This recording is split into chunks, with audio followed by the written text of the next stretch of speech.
On va enregistrer, check, il continue. Génial.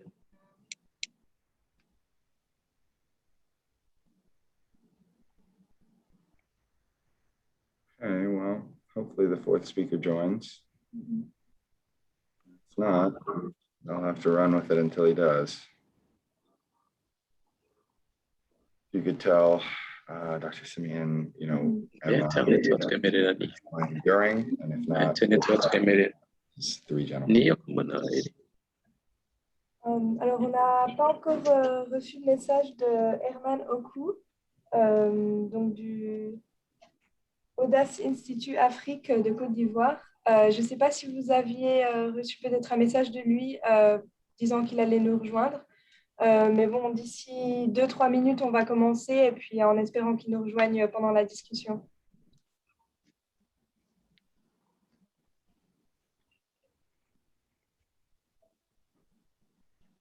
Je n'ai pas encore vu son message. D'accord, merci. Okay. I am about to let everyone in, so I need to go to, we're going to be off video, so we'll go quiet and no one will see us, and then we'll be able to basically let people in, monitor the chat,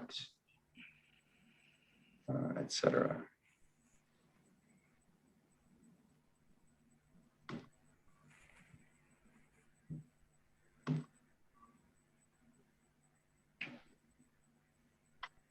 No Herman there.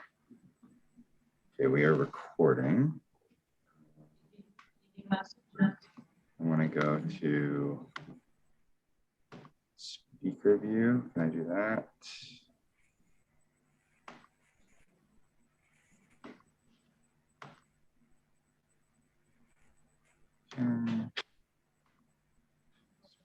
View. Stop. Okay, letting these folks in next. Let me just share that screen one more time.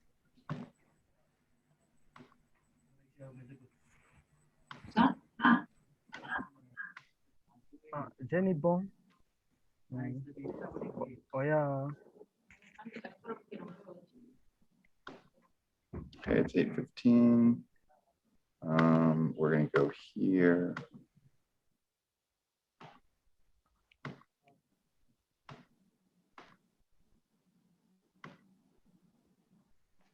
All right. Oh my goodness. You're trying to share it? Yeah, but I need the little Zoom box to be here. I want it to be present mode. Okay, there we go. Okay, can you ask if they're ready? Just one last time. Oui, est-ce que tout le monde peut voir l'écran? Est-ce que tout le monde est prêt? Oui, Moi, je suis on est prêt. Eh bien, très bien. Eh bien, quand vous voulez, vous pouvez commencer. Mais je ne...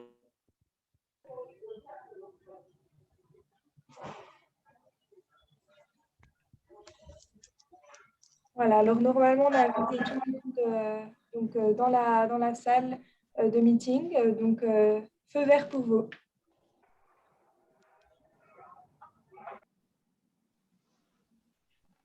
Je peux commencer?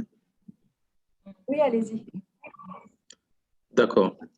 Bonjour, chers amis participants au Forum africain de la liberté. Je suis Siméon Barmouete, directeur de recherche au Centre for Development and Enterprises in Great Lakes, CDE. Je suis le modérateur de cette session francophone sur le libre-échange et le protectionnisme en Afrique. Je voudrais donc d'abord saluer mes amis avec qui nous allons animer cette session ensemble. Je vais d'abord saluer Louis du Cameroun. Louis, bon après-midi. Bon après-midi et bon après-midi à tous les heureux participants. J'espère que l'échange va être très fructueux. À bientôt. Merci. Je voudrais aussi saluer M. Franck du Burundi.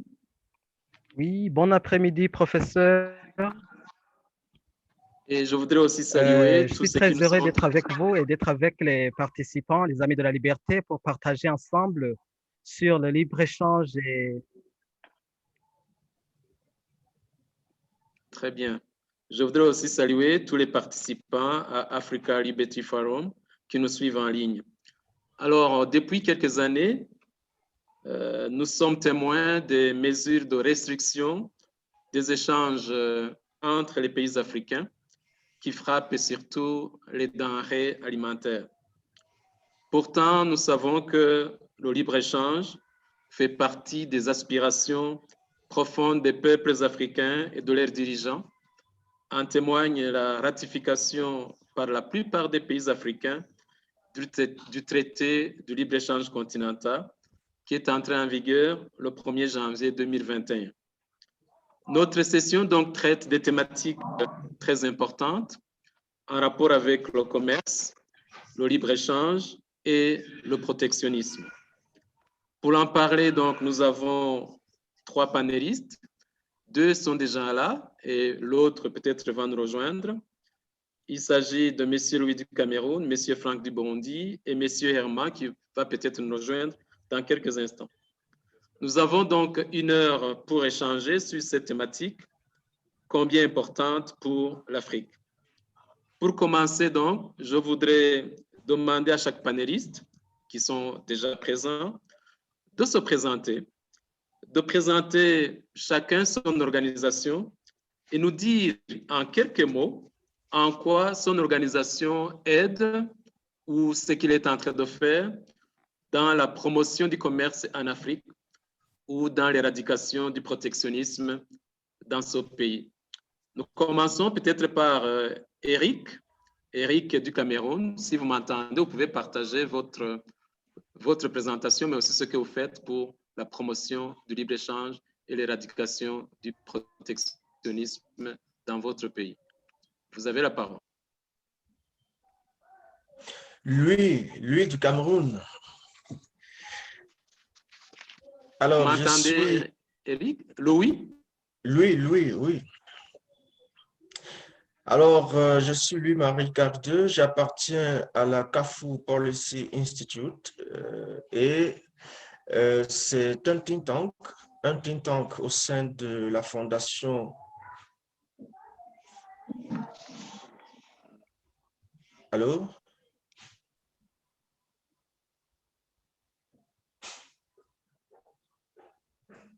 Allô? Oui, est-ce que vous pouvez m'entendre? Moi, je sais que je n'entends plus le modérateur, en fait. Oui, alors apparemment, je crois qu'il a dû se déconnecter. Ça devrait être tout bon. Monsieur Siméon, vous pouvez nous entendre?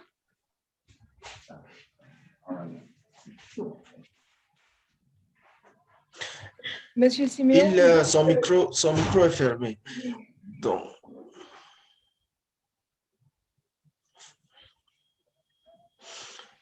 Donc, je peux continuer alors?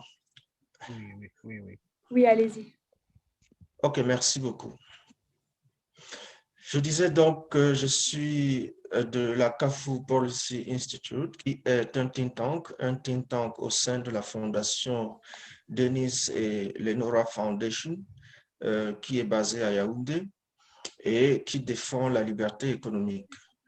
Depuis quelques années maintenant, nous publions des rapports sur le commerce au Cameroun, sur le budget, sur l'environnement des affaires, allant dans le sens d'améliorer autour de nous toutes les pratiques commerciales qui ne vont pas dans le sens de la libre concurrence, de la libre compétition, de la transparence, de l'ouverture du marché. Etc. Et donc, depuis 2 ans, par exemple, nous avons publié des rapports sur tous les indicateurs de Doing Business pour montrer l'état de lieux au Cameroun et éventuellement les points qui restent à améliorer. Le but étant pour nous de porter le lobbying, de faire le plaidoyer, d'influencer les décisions pour que les choses aillent dans le sens du libre marché. Donc, voilà en gros ce que fait notre think tank en ce moment. Est-ce que Franck peut aussi se présenter et dire ce que son organisation est en train de faire pour le libre-échange, mais aussi contre le protectionnisme?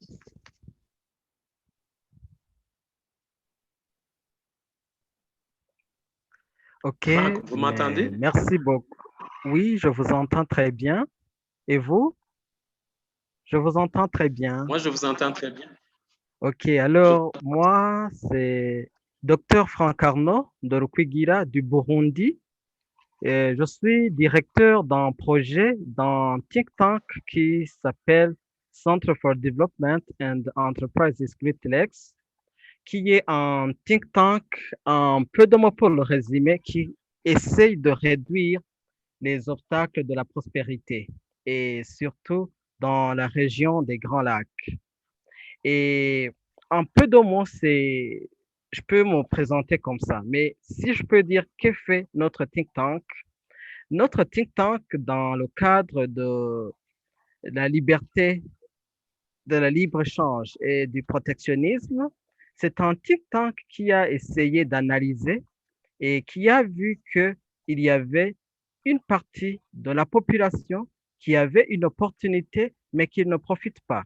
Et cette opportunité, c'était de la population des régions frontalières avec les autres pays du Burundi qui avaient la chance de pouvoir commercer avec les populations des autres pays voisins, donc du Burundi, mais qui, à cause des mesures protectionnistes, ne pouvaient pas commercer, ne pouvaient pas exercer ce libre-échange à travers ce commerce transfrontalier. Et c'est là alors que le CDE s'est bien assis pour regarder. Premièrement, il a regardé le PIB des personnes qui vivaient dans ces zones-là et il a trouvé qu'il y avait de la pauvreté là. Et puis, il a essayé de voir, est-ce que ce commerce transfrontalier, c'est formel ou c'est informel? Il a trouvé que malgré les mesures protectionnistes, il y avait une façon de commerce transfrontalier qui était informelle. Et là, on a essayé de voir, ça rapportait combien? En 2019, on a trouvé que ça rapportait 92 milliards de francs bouts. C'est beaucoup. Mais alors, on s'est dit, ça c'est une opportunité à prendre si si ces mesures protectionnistes n'étaient pas là. Alors, je vais essayer de vous parler un peu de mots au cours de ce débat, ce que le think tank CD a fait dans ce cadre, qu'est-ce que nous avons réalisé et tout ça. Je vous remercie. Merci. Merci, Dr. Franck, pour comment dire, ces observations que vous venez de nous faire, de ce que vous faites au niveau du CD pour le Burundi. Alors maintenant, on entre peut-être dans la deuxième partie de notre session. J'aimerais que ce soit Louis-Marie, que ce soit Franck, nous disent réellement quels sont les défis auxquels, par rapport au libre-échange, du commerce, quels sont les défis du commerce dans votre pays. Peut-être aussi si vous pouvez élargir, pas uniquement au niveau du Burundi ou du Cameroun, mais aussi peut-être voir dans la région, que ce soit en Afrique centrale, en Afrique de l'Est, les défis qui sont liés au commerce en Afrique sont lesquels, d'après tout ce que vous avez pu analyser dans vos organisations respectives. On peut commencer par Louis-Marie. Et on salue Herman qui arrive. On salue Herman qui arrive. Herman, est-ce que vous m'entendez, Herman?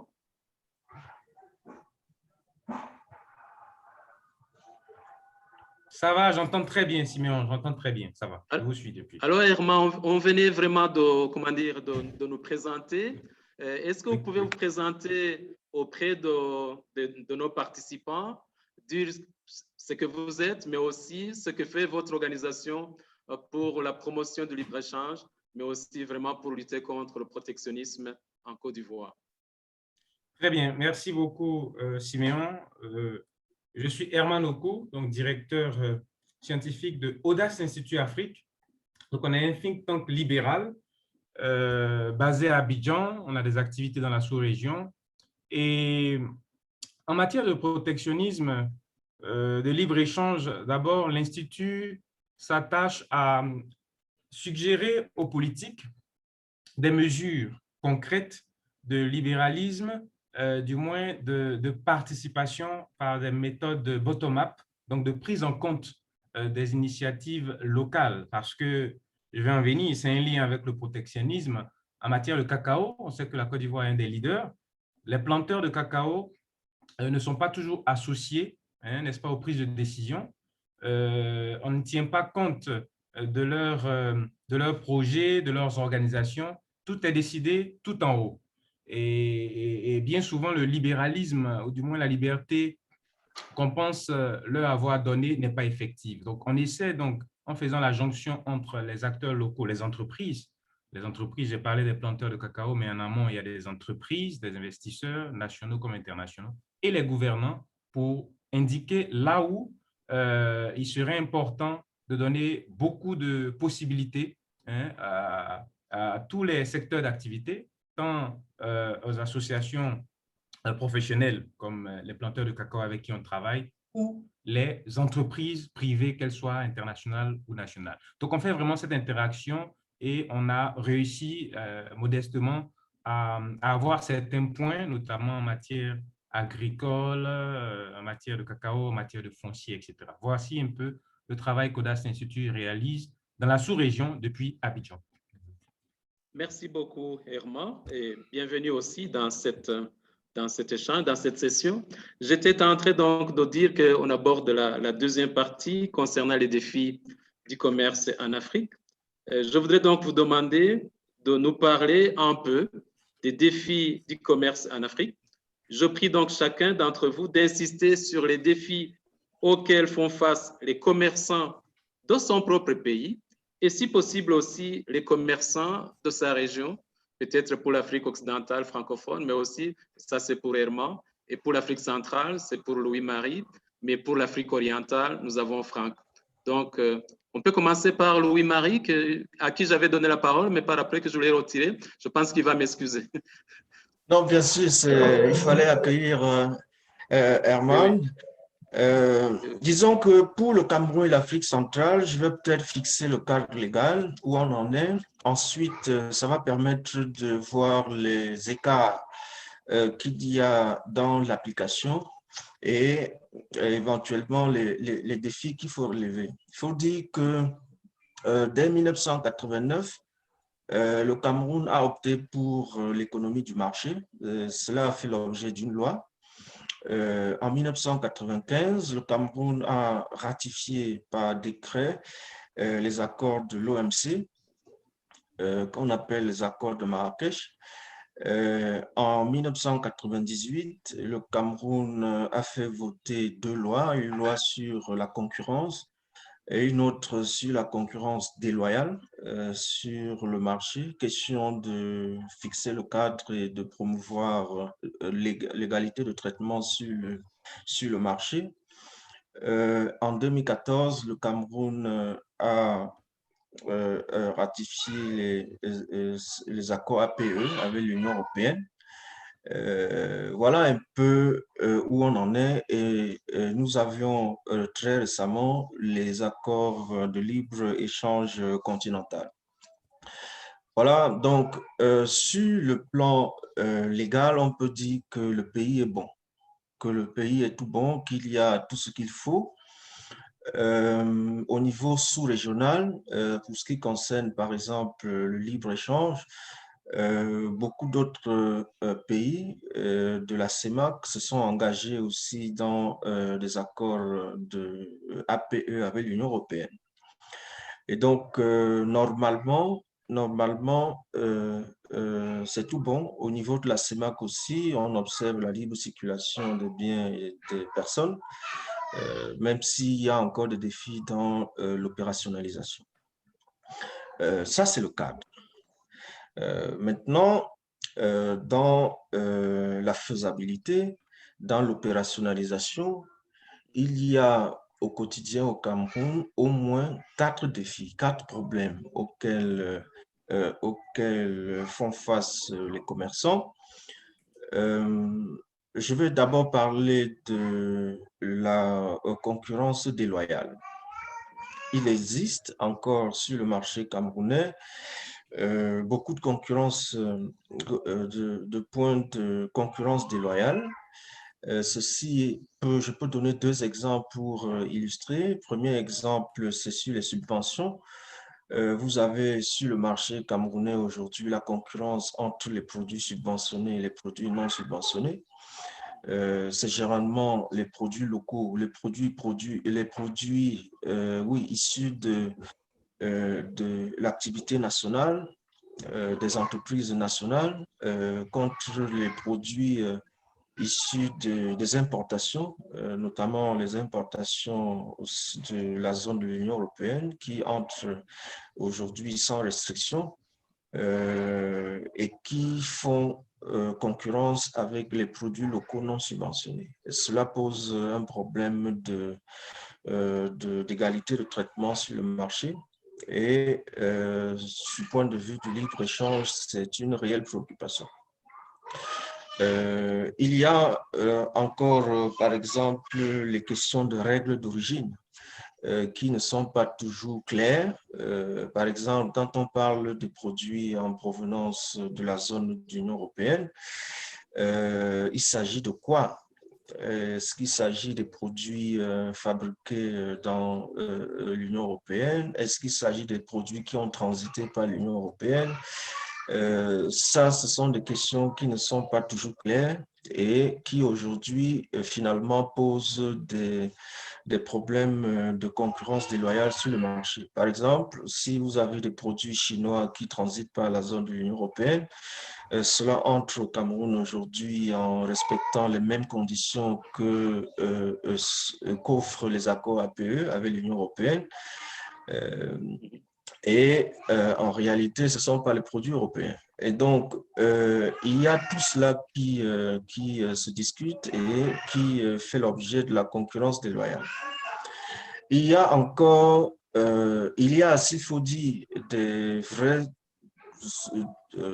zones de protectionnisme au Cameroun, consacrées par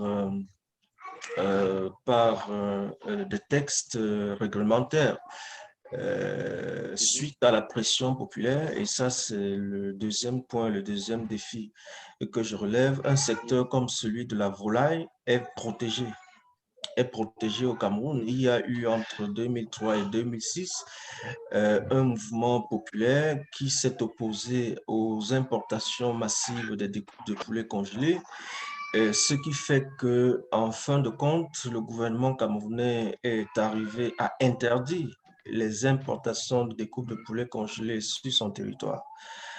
Donc, c'est un exemple de domaine protégé qui existe encore aujourd'hui et qui ne sont pas levés. Troisièmement, je peux peut-être aborder le problème de monopole.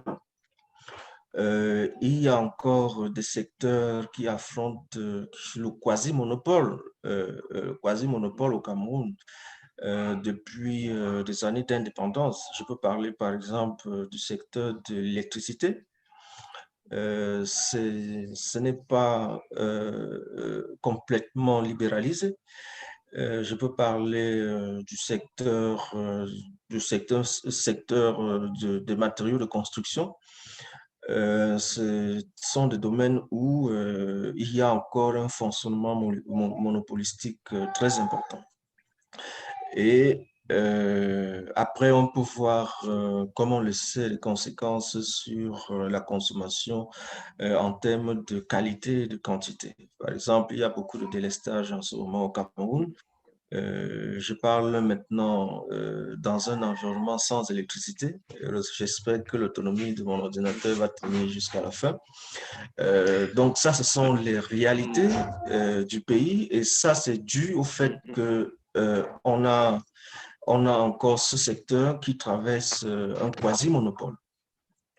Enfin, je vais terminer par la fameuse loi, la fameuse théorie, discussion sur les avantages comparatifs, à savoir l'opportunité du libre-échange ou non dans notre contexte aujourd'hui.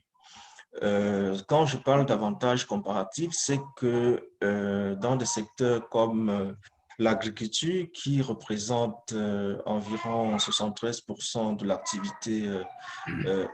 l'activité au Cameroun, on peut se demander s'il est vraiment opportun d'ouvrir ou bien d'aller dans l'échange pour mettre en concurrence ce secteur-là.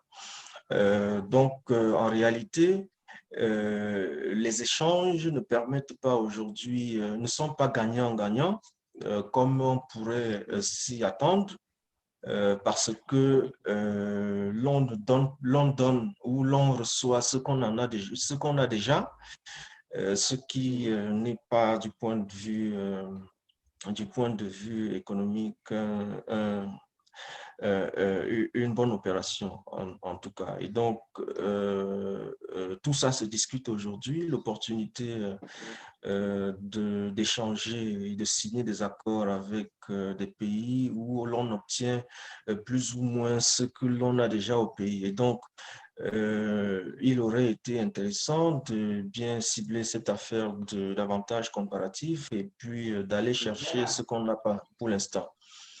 Donc, voilà un peu le tableau et la situation du Cameroun aujourd'hui. Est-ce que Louis-Marie, sans vous couper la parole, est-ce que les problèmes que vous venez d'identifier pour le Cameroun, est-ce que certains peuvent être généralisés, par exemple, pour les pays de la CEEAC, pour que peut-être que ce soit les questions de concurrence douanière ou des zones de protectionnisme? Si vous c'est le volet, est-ce que pour d'autres pays comme le Gabon, comme le Congo, comme le Tchad, s'il y a ces problèmes-là de monopole, est-ce que vous, c'est peut-être l'électricité, les matériaux de construction? Est-ce que dans d'autres pays, ce n'est pas peut-être l'eau, ce n'est pas peut-être, je ne sais pas. Est-ce que vous avez des expériences dans d'autres pays, par exemple de la CEEAC, pour qu'on puisse dire, voilà, les problèmes sont similaires ou il y a des problèmes qui sont vraiment spécifiques pour le Cameroun? Non, ce qui est spécifique pour le Cameroun, c'est par exemple la fermeture du marché de volailles. Difficilement maintenant, l'on retrouve dans les autres pays un texte réglementaire portant interdiction dans des secteurs d'activité. Au Cameroun également, il y a beaucoup de tentations de lever cette interdiction, mais la pression de la société civile reste très forte. Donc, ça, c'est ce qu'il y a pour le Cameroun, mais dans les autres pays comme le Tchad, l'on a plus ou moins en ce qui concerne le libre-échange les mêmes réalités. Il y a d'autres formes de monopole qui entrent dans ce qu'on peut appeler les barrières tarifaires. C'est-à-dire que l'entrée de certains produits au Tchad aujourd'hui, si je ne prends que le cas du Tchad, fait face à des coûts très élevés, des coûts de douane, ce qui en réalité est une forme de protectionnisme. Donc voilà le type, si je parle de Guinée équatoriale, la libre circulation des biens et des personnes n'est pas effective. Non pas parce que c'est consacré par une loi, mais c'est que dans la pratique, les frontières sont régulièrement fermées sans que par simple décision des forces de sécurité, sans que cela ne soit vraiment quelque chose de légal. Mais ce sont des pratiques très régulières. Et donc, il y a ça. Maintenant, je ne parle que du cas, je ne vois les choses que du côté camerounais ou centrafricain, mais on peut voir les choses de l'autre côté où il y a aussi des barrières non tarifaires qui empêchent les produits camerounais, les produits de l'Afrique centrale d'accéder par exemple librement dans l'espace de l'Union européenne malgré l'existence des accords de libre-échange. Voilà les réels défis. Très Donc, bien. je résumé ça en Je disant vais me tourner que maintenant du côté de Herman du Côte d'Ivoire. Très bien. Peut-être on va y revenir quand on va faire peut-être des perspectives. Est-ce que Herman, vous m'entendez? Bien sûr, oui, j'entends très bien. Alors, quels sont les défis là au niveau du commerce dans votre pays, peut-être aussi dans les pays de la CEDEAO, surtout les pays francophones, puisque aujourd'hui c'est la session francophone. Qu'est-ce qui se passe dans votre pays et dans les alentours? D'accord. Très bien. Merci beaucoup, Siméon.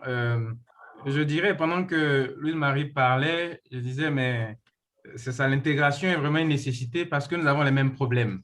Ce qu'il énumérait là pour le Cameroun, que ce soit le rationnement ou délestage en matière d'électricité, c'est rare ici, mais on le connaît.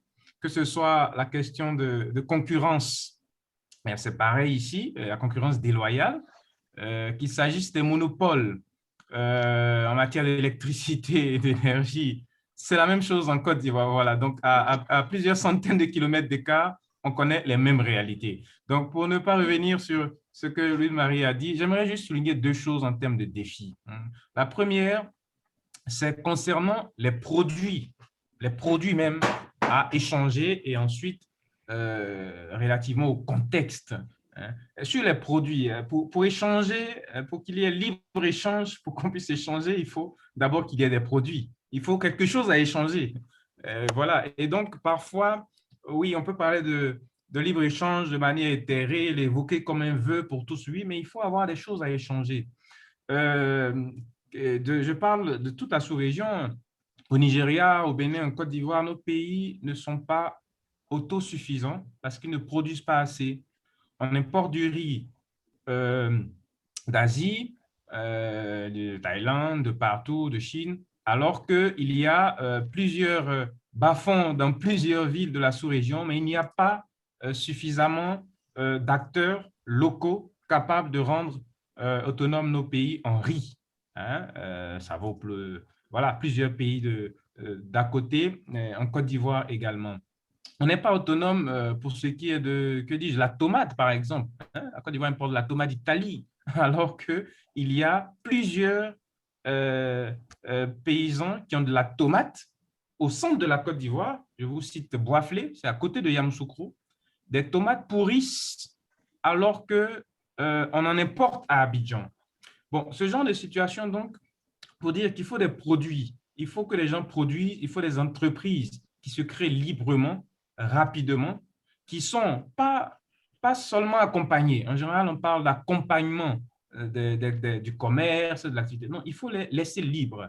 Il faut réduire les barrières, les nombreuses exigences pour permettre aux entrepreneurs, aux producteurs locaux de s'épanouir, de produire, d'avoir beaucoup de produits à échanger. Une fois que j'ai parlé de ces produits, évidemment, on voit, oui, oui, et c'est Est-ce lié que tu nous l'affaire du… entends encore? Ou bien... Oui, j'entends très bien. Ça va? Moi, j'entends. Siméon, ça va? Moi, j'entends très bien. Oui, moi, d'accord, très bien. Tu peux continuer. OK. Donc, je parlais de produits. Donc, tantôt, une fois qu'il y a des produits à échanger qui sont liés donc au contexte de production, à la liberté de création d'entreprise, d'initiative, etc., à l'absence de monopole et tout, il y a le contexte de ces produits, le contexte de l'échange. Il y a beaucoup de taxes. Hein, il y a beaucoup de taxes, enfin, les taxes douanières en Côte d'Ivoire et dans plusieurs pays de la région. Quand on regarde le budget, il est surtout basé sur les taxes, hein, sur les recettes fiscales. Et ça, c'est compliqué hein, pour rendre soutenable l'économie, le libre-échange, l'initiative dans ce contexte. Il y a les routes. J'ai parlé tantôt des routes. Hein, il y a un projet de route dans la sous-région, hein, côté UEMOA, Ghana, etc. Mais il y a encore un chantier, il vient d'être lancé. Hein, mais ce projet de corridor devrait permettre donc d'échanger les produits que nous avons. Et même à l'intérieur de nos États, vous voyez, ça, liberté de commercer, il faut qu'on puisse, sur 100 km, envoyer ces produits. Le cacao de Côte d'Ivoire a du mal à rejoindre les ports.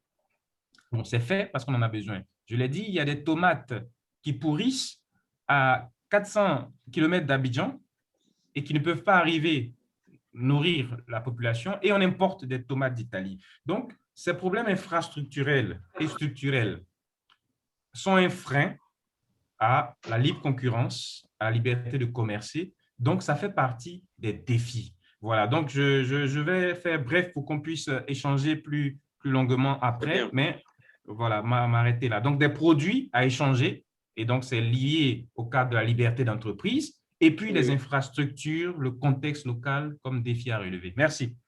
Très bien, merci Herman. Est-ce que du côté du Burundi, mais aussi de tous les pays de l'Afrique orientale, est-ce que Franck, vous pouvez nous dire les défis qui hantent le commerce dans ces pays et surtout dans ton propre pays? OK, merci beaucoup pour la parole. Je crois que vous m'entendez très bien. Très bien. OK. Je peux aussi dire que l'Afrique, c'est le même côté défi au niveau du commerce. Mais nous, en Afrique orientale, je vais dire, la situation est un peu spécifique. Pourquoi? Permettez-moi de vous expliquer un peu. Vous voyez, l'Afrique orientale tel qu'il est, il y a des pays, notamment le Burundi, le Rwanda et le Sud-Soudan, qui ne touchent pas à la mer. Et donc, ne touchant pas à la mer, ils sont enclavés. Et les pays comme la Tanzanie, l'Ouganda, donc, qui touchent à la mer.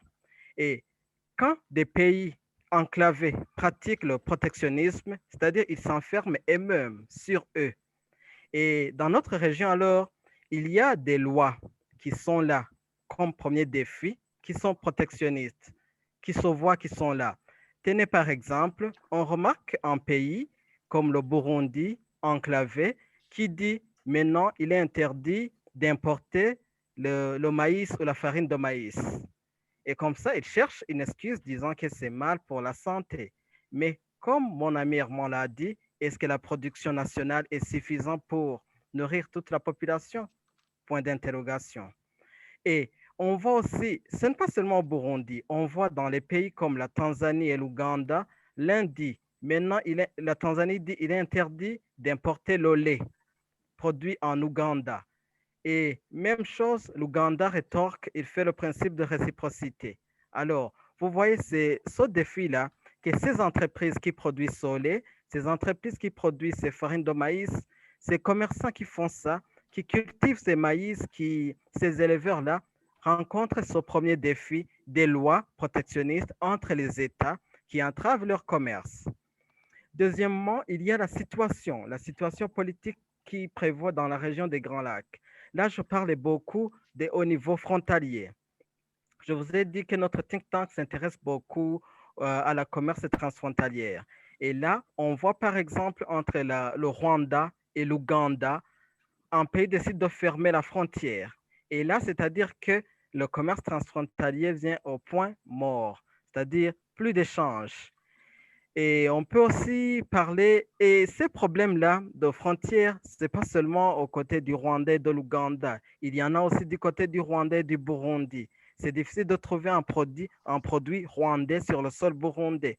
De même, vice-versa, un produit burundais sur le sol rwandais. Tout ça, ces défis-là, met à mal ces commerçants transfrontaliers. Et on revient, il y a aussi ce qu'on a, je dirais, les barrières non tarifaires. Tu trouveras un produit qui a été certifié en Tanzanie, mais quand ça arrive dans notre pays, on doit toujours le certifier. C'est-à-dire que cette certification qu'on a fait en Tanzanie n'est pas reconnue au Burundi. Et même chose, un produit burundais certifié par les organes habilités à le faire ne sont pas reconnus dans d'autres pays. Là, on peut aussi aller de l'autre côté du Burundi avec la RDC. La volonté de s'ouvrir à la libre-échange est là. On a créé un régime de commerce simplifié. La liste des produits est validée. Mais un seul pays, la RDC, accepte la liste, c'est-à-dire que les produits qui quittent la RDC peuvent traverser jusqu'au Burundi. Mais au Burundi, on ne reconnaît pas la liste, alors qu'ensemble, les deux pays ont validé ce régime de commerce simplifié. C'est-à-dire que les produits qui vont quitter la RDC pour venir au Burundi vont payer la taxe, alors que les produits burundais qui vont aller en RDC ne vont pas payer la taxe. Qui gagne, qui perd? Point d'interrogation. Donc, face à tous ces défis, c'est là alors que au sein du Burundi, notre think tank, qui ne travaille pas seulement au Burundi, mais dans toute la région des Grands Lacs, a analysé ces défis et a remarqué, a initié un projet qui s'appelle Fungu Anjia. Et ce projet, c'était juste pour venir en aide à propos de plus de 33 000 commerçants transfrontaliers qu'on a pu répertorier au Burundi, afin d'essayer d'ouvrir les frontières. Ce Fungu Anjia, c'est un mot swahili qui signifie en français ouvrir nos frontières. Essayer d'ouvrir les frontières pour que les commerçants transfrontaliers, que ce soit du Burundi, de la RDC, du Rwanda, puissent travailler aisément, sans problème, parce que notre théorie est simple.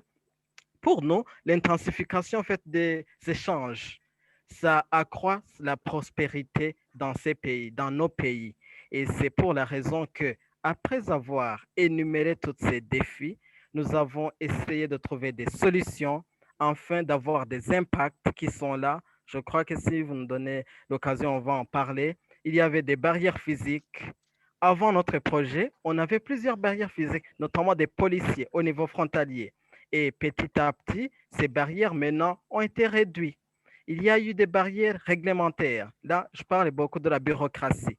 C'est-à-dire, tu arrives On à va, on une... va y arriver, Franck, sur Ok, ok. sur les Ah, perspectives et les solutions. voilà. Au fait, un peu de mots, Très c'est bien. ça comme défi dans notre région de l'Afrique de l'Est. Je vous remercie. Merci beaucoup, cher Franck. Est-ce que Herman, Eri et Louis-Marie, est-ce qu'après tout ce survol-là des défis pour le commerce en Afrique, il nous reste quand même peut-être 15 minutes. Est-ce qu'il y a quelque chose que vous aurez oublié, que vous vouliez ajouter au niveau des défis, ou bien on passe, si vous voulez, à la troisième partie qui concerne les perspectives. Est-ce qu'il y aurait un défi que vous aurez oublié, que vous aimeriez vraiment dire quelque chose, sur lequel vous aimeriez dire quelque chose? Herman et Louis-Marie. Oui, Par rapport à ce qu'on vient d'entendre. Très rapidement, je peux mettre l'accent sur les tracasseries. Il y a beaucoup de tracasseries, ce qu'on appelle tracasseries routières chez nous ici, qui handicapent le commerce interne ou le commerce transfrontalier. Cela est dû à la faiblesse des institutions. Malgré l'existence du cadre légal, l'État n'existe pas sur le terrain. Et l'absence de l'État sur le terrain est un gros problème qui donne donc des ailes aux forces de maintien de l'ordre qui engagent beaucoup de tracasseries. Par exemple, alors que c'est gratuit, un camion qui partait de Douala pour Yaoundé avec des marchandises pouvait payer jusqu'à 200 000 francs CFA, ce qui est très cher pour cet environnement-là. Donc, il y a des choses comme ça qu'il faut aujourd'hui regarder pour faire en sorte que le marché soit un peu plus équitable. Il y a un traitement disproportionné entre les acteurs sur le terrain. Par exemple, les grandes entreprises ont un traitement spécifique, très avantageux par rapport aux PME et PMI qui créent la richesse la plupart du temps. Et donc, on a vu ça même pendant le COVID avec les mesures qui ont été accordées aux grandes entreprises qui étaient beaucoup plus avantageuses que les mesures accordées aux petites et moyennes entreprises. Et donc, ça fait que vous avez des traitements disproportionnés qui ne favorisent pas beaucoup le libre-échange sur le marché. Enfin, je peux parler du mercantilisme, c'est-à-dire que c'est un commerce à sens unique où vous avez sur le marché des fournisseurs qui profitent et le pays au niveau local qui n'en profite pas parce que nous sommes dans un contexte de sous-production et on exporte aujourd'hui plus ou moins rien. On n'a pas plus beaucoup de secteurs qui sont excédentaires. Et donc, aller dans le libre-échange aujourd'hui, on encaisse, quoi. Le Cameroun ne profite plus, ne profite pas du marché. D'ailleurs, qu'on n'arrive même pas à couvrir les 26 millions de consommateurs qu'on a au pays. Voilà, s'il faut encore aller chercher 500 millions, oui, le marché européen de 500 millions, mais ça vous sert à quoi si vous ne pouvez pas déjà couvrir les 26 millions de consommateurs que l'on a au pays? Et ce genre de mercantilisme aussi est noté sur même la nature des contrats signés. Par exemple, le Cameroun partage 1500 km de frontières avec le Nigeria, mais n'a pas d'accord de libre-échange avec le Nigeria, ce qui peut être difficile à comprendre, que l'on laisse le Nigeria, qui est le marché proche, pour aller chercher le marché lointain. Donc, ce problème, j'ai beaucoup insisté sur la concurrence déloyale parce qu'il y a toute une loi dessus qui veut garantir l'égalité de traitement sur le terrain et sur le marché, mais cette égalité de traitement n'est pas une réalité. Merci. Très bien. Est-ce que, Herman, vous avez quelque chose à ajouter pendant une minute? Oui, oui, juste ajouter. Ou bien, si vous n'avez pas, on peut passer. Juste ajouter deux petites choses. Ajouter qu'il y a un problème de fond de perspective sur le rôle et le poids de l'État. Voilà, c'est Louis-Marie, on a parlé, c'est un sujet dont je pourrais parler des heures sur ma spécialité, sur la défense de l'État. Mais donc, le rôle et le poids de l'État. L'État est omniprésent, il est tout puissant et il pèse de tout son poids. Donc, même lorsqu'il veut servir, il prétend faire du libre-échange, le libre-échange est élitiste. C'est une petite proportion d'entreprises et d'acteurs locaux qui bénéficient du libre-échange. C'est un frein. Sur son rôle, l'État ne sait pas toujours là où il devrait intervenir. Par exemple, un seul exemple pour finir, les règles de l'OMC pour l'importation de chez eux, donc l'exportation des pays africains, sont tellement élevées, à des standards élevés. La banane, par exemple, il y en a qui sont produites en Côte d'Ivoire, dans la sous-région, mais le critère d'acceptation de la banane à l'UE est tellement élevé. Donc, le rôle de l'État devrait être plutôt de négocier, dans le cas de l'OMC, pas de demander des faveurs à l'UE, dans le cas de l'URCP, etc., ou des accords bilatéraux, négocier dans le cas de l'OMC pour avoir plus de souplesse, plus de réalisme dans les critères des produits acceptés dans l'UE, par exemple, et laisser les acteurs locaux tranquilles. Donc, voilà là où, dans le rôle de l'État, parfois, il ne fait pas ce qu'il doit faire, il est là où on ne l'attend pas et c'est vraiment un frein au libre-échange dans la sous-région. Voilà, je vais m'en tenir là. Ce sera bon. Très bien. Merci vraiment, chers amis. Maintenant, nous venons d'entendre vraiment les défis et les défis sont vraiment énormes, hein, que ce soit en Afrique occidentale, en Afrique centrale, mais aussi en Afrique orientale. Nous avons entendu certains défis, concurrence déloyale, zone de protection, monopole, parfois des avantages comparatifs, parfois les produits à échanger qui manquent, les problèmes des infrastructures, beaucoup de taxes, les voies de communication qui ne sont pas toujours en bon état, les lois protectionnistes, parfois le contexte politique, les barrières non tarifaires, les tracasseries administratives, absence de l'État, traitement disproportionné entre acteurs, mais aussi le mercantilisme, le poids de l'État. Est-ce que maintenant, comme rôle des think tanks, qu'est-ce que nous sommes en train de faire pour impulser, pour, amener l'État à adopter des réformes libérales pour qui sont contre le protectionnisme, ou bien quelles sont les réformes, les politiques libérales qui sont en train d'être mises en place, en œuvre dans votre pays, grâce à l'action des think tanks libertaires comme les vôtres. Je vais peut-être me tourner du côté du Burundi. Qu'est-ce qui est en train de se faire comme vraiment, est-ce qu'il y a des réformes que vous êtes en train d'accompagner pour que peut-être le libre-échange puisse vraiment être une réalité, pour que le protectionnisme cesse dans votre pays? Merci. Docteur Franck, vous avez la parole. OK. Je ne sais pas si vous Oui, m'entendez. mais merci beaucoup. Oui, je vous entends très bien. Et pour mieux répondre, je vais vous partager en fait l'expérience de notre think tank à propos d'un projet qui s'appelle Fungwangia. Or, face à tous ces défis-là, face à toutes ces lois protectionnisme, alors nous, on a essayé d'agir. Et comment agir? Il fallait faire quelques méthodes. La première méthode que nous avons fait, c'était de faire ce qu'on j'appellerais l'éducation au libre-échange. Alors, nous avons essayé de s'asseoir avec les décideurs politiques, économiques, tout ça, pour leur montrer les avantages du libre-échange. En fait, l'objectif, c'est quoi? C'est essayer de limiter cette hyper-régularisation, cette hyper-réglementation du gouvernement, cet hyper-interventionnisme du gouvernement. Oui. Franck, je Oui. m'excuse parce qu'il nous reste encore 12 minutes. J'aimerais que chacun prenne au moins 2 minutes pour répondre à la question, pas plus.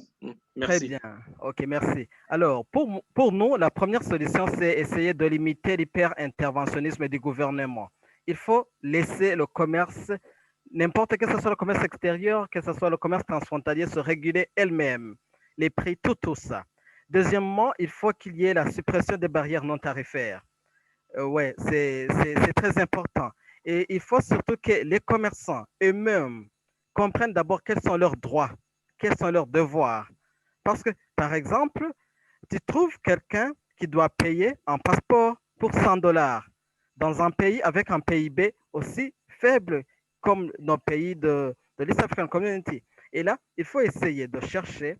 Donc, le pouvoir appartient à la société civile, au think tank, de proposer des solutions au gouvernement, de trouver des moyens, quoi faire pour essayer de limiter dans le temps les demandeurs de documents pour traverser les frontières, tout ça, limiter le coût des documents, le coût des produits, c'est-à-dire diminuer les taxes via des accords de libre-échange et des accords, je dirais, gagnant-gagnant. Essayer de limiter la concurrence déloyale en enlevant ce que j'appellerais le monopolisme dans nos pays et essayer de rendre nos entreprises plus compétitives pour qu'ils trouvent de quoi donner et pour que ces produits de nos entreprises puissent faire concurrence avec les entreprises ou avec les produits des autres pays. Un peu de mots, c'est ça qui est très important. Je vous remercie. Merci. Alors, je me tourne du côté de Louis-Marie. Quel est vraiment le rôle des think tanks comme le vôtre pour impulser vraiment des politiques libérales face à tous ces défis dont nous venons de parler? Monsieur Louis-Marie. Le rôle, c'est de porter le plaidoyer. Aujourd'hui, le problème au Cameroun ne se trouve pas au niveau du cadre réglementaire, mais au niveau de l'opérationnalisation. L'État ne fait pas suffisamment son travail de régulation, ce qui pose un vrai problème. Et ce qu'on peut appeler le contrôle vertical que peut assurer la société civile n'existe pas ou est très faible. Aujourd'hui, cette société civile n'est pas aussi structurée. Et donc, nous, ce que l'on fait, c'est de renforcer le plaidoyer. C'est pour ça que nous travaillons beaucoup dans la collecte des données pour avoir des arguments irréfutables, susceptibles de permettre de convaincre les bénéficiaires, peut-être même pas l'État, de constituer la masse critique nécessaire pour faire bouger les lignes. S'il y a aujourd'hui problème de concurrence déloyale sur le marché, c'est parce qu'il y a des lobbies très forts qui existent et qui influencent la décision du gouvernement. Donc, c'est aussi de la responsabilité des think tanks locaux de constituer d'autres contre-lobbies pour faire en sorte d'équilibrer un peu les décisions sur le marché. Donc, c'est vraiment à ce niveau-là aujourd'hui que ça se joue et on essaye de se renforcer, mais c'est encore très faible, parce que en matière de lobbying, en matière de plaidoyer, il faut aussi avoir des ressources nécessaires. Or, en face, vous avez des gens qui ont de très gros moyens et qui ont la possibilité d'influencer les décisions et même d'envahir le marché. parce que le thème envahissement ou accaparement est approprié et utilisé pour expliquer cette situation-là. Donc, voilà où nous en sommes aujourd'hui, parce que la justice est faible. Si vous ne pouvez pas aisément aujourd'hui faire valoir votre droit de propriété, ce qui est très difficile et très dangereux dans le cadre de du libre-échange. Or, il n'y a pas de libéralisme, de libre marché sans respect des droits de propriété, par exemple. C'est très difficile de faire valoir aujourd'hui parce que la justice est faible. Et donc, on est à ce niveau-là et on essaye d'influencer la décision. Je vous remercie. Très bien. Alors, M. Herman, face à cet état des lieux, des défis énormes, votre think tank, qu'est-ce qu'il fait? Comment est-ce qu'il impulse vraiment l'action du gouvernement pour qu'il y ait quand même des politiques libérales qui sont dans le sens vraiment d'être traduites dans selon notre façon de concevoir l'économie, comme vraiment des libertaires. Qu'est-ce que vous êtes en train de faire? Est-ce qu'il y a des politiques qui sont vraiment mises en avant pour que peut-être la situation change d'ici quelques années? Très bien, merci beaucoup, Simeon. Alors, moi, je dirais deux choses. On essaie d'agir à un double niveau, jamais dissocié.